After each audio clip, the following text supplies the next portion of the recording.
Breaking news చూస్తున్నాం. సంక్షేమ పథకాల్లో దూకుడుగా వ్యవహరిస్తున్న తెలంగాణ ప్రజా ప్రభుత్వం మరో కీలక నిర్ణయం తీసుకుంది. ఇకపై ప్రతి నెల 2 సార్లు కేబినెట్ సమావేశాలు నిర్వహించాలని నిర్ణయించింది. 2-3 నెలలకు ఒకసారి కాకుండా పక్షం రోజులకు ఒకసారి మంత్రివర్గ సమావేశాలు నిర్వహించాలని సీఎం రేవంత్ రెడ్డి డిస్కషన్ తీసుకున్నారు. విధానపరమైన నిర్ణయాల్లో ఎలాంటి ఆలస్యం లేకుండా ఉండేందుకు ఈ నిర్ణయం తీసుకున్నట్లు సీఎం వెల్లడించారు. క్షేత్రస్థాయిలో అమలవుతున్న ప్రభుత్వ పథకాలు, అభివృద్ధి పనులపై క్రమం తప్పకుండా సమీక్ష నిర్వహించాలని నిర్ణయించారు.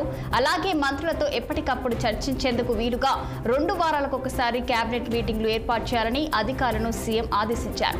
ప్రతి నెలలో మొదటి 3వ శనివారం రోజున మంత్రివర్గ సమావేశం ఏర్పాటు చేసే యోచనలో ప్రభుత్వం ఉంది. ప్రజాప్రభుత్వం అధికారంలోకి వచ్చాక ఇప్పటి వరకు 17 సార్లు కేబినెట్ భేటీలు జరగనున్నట్లు తెలుస్తుంది.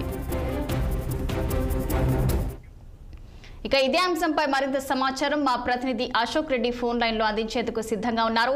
చెప్పండి అశోక్, నెలకు 2 సార్లు కేబినెట్ భేటీలు నిర్వహించాలని సర్కార్ నిర్ణయించింది. మరి పూర్తి డీటెయిల్స్ ఏంటి?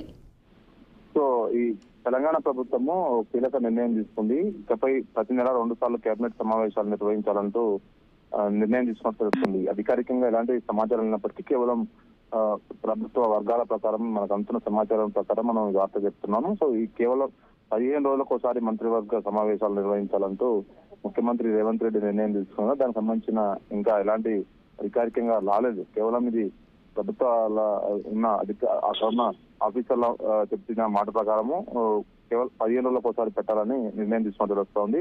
సో విధానపరమైన విషయంలో ఆలస్యం లేకుండా వేగంగా పెంచాలని అందుకే 2-3 నెలలకు ఒకసారి కేబినెట్ కాకుండా 15 రోజులకు ఒకసారి కేబినెట్ నిర్ణయం పెట్టడం వల్ల ఏదైనా పెండింగ్ సమస్యలు ఉంటే త్వరితగతిన పూర్తి చేసే అవకాశం ఉంటుంది. కాబట్టి సో 15 రోజులకు ఒకసారి కేబినెట్ నిర్వహించాలని ప్రభుత్వం నిర్ణయం తీసుకోవాల్సి వస్తుంది. ఎందుకంటే ఇప్పటికీ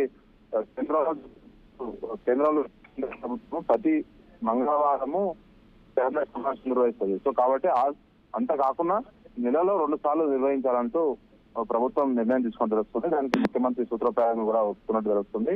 సో ముఖ్యంగా అభివృద్ధి పనులు, విధంగా ప్రభుత్వం అమలవుతున్న సంక్షేమ పథకాలు వీటన్నిటిని సమీక్షించాలంటే కేబినెట్ మీటింగ్ అవసరం ఉంటుంది. సో క్షేత్ర స్థాయిలో ఎంతవరకు స్కీమ్స్ వెళ్తున్నాయి, ప్రజలు ఏమనుకుంటున్నారు, ఇంకా చేయాల్సిన అభివృద్ధి పనులు ఏముంటాయి, ఇంకా పెండింగ్ ఎన్ని అంశాలు ఉన్నాయి, వాటన్నిటిని అమలు చేయాలంటే ఖచ్చితంగా కేబినెట్ సమావేశాలు అవసరం. అందులో అందరు మంత్రులు ఉంటారు, ఆఫీసర్లు ఉంటారు. కాబట్టి ఖచ్చితంగా పురోగతి చెందే అవకాశం ఉన్నట్టు ఒక నిర్ధారణకు వచ్చారు. అందులో భాగంగానే ఎప్పటికప్పుడు చర్చించడం వల్ల మంత్రివర్గంలో చాలా సమస్యలు తీరుతాయంటూ ప్రభుత్వం ఒక విధానానికి వచ్చింది. అందులో భాగంగానే ప్రతి నెల మొదటి వారము 3వ శనివారం అంటే ప్రతి నెల మొదటి వారంలో చివరి వారంలో ఈ కేబినెట్ సమావేశాలు నిర్వహించాలంటూ మంత్రివర్గం నిన్న ఒక సూచన జారీ చేసింది. దానికి సూత్రప్రాయంగా రేవంత్ రెడ్డి కూడా ఒప్పుకొని తెలుస్తుంది. సో ఓవరాల్ గా ఇంకా ప్రతి నెల 2 సార్లు ఉంటుంది. సో గతంలో 3 నెలలకు 2 నెలలకు ఒకసారి ఉంటుండే, కానీ ఇప్పుడు మాత్రం ప్రతి నెలలో ప్రతి 2 రోజుల పాటు ఉండే అవకాశాలు ఉన్నట్టు తెలుస్తుంది. సో దీనికి ఇంకా అధికారికంగా ఎలాంటి నోట్ రాలేదు, కానీ కేవలం ప్రభుత్వ వర్గాలు చెప్తున్నాయి. త్వరలోనే దీనికి సంబంధించి అధికారికంగా నోట్ వచ్చే అవకాశం ఉంది. Okay, thank you Ashok.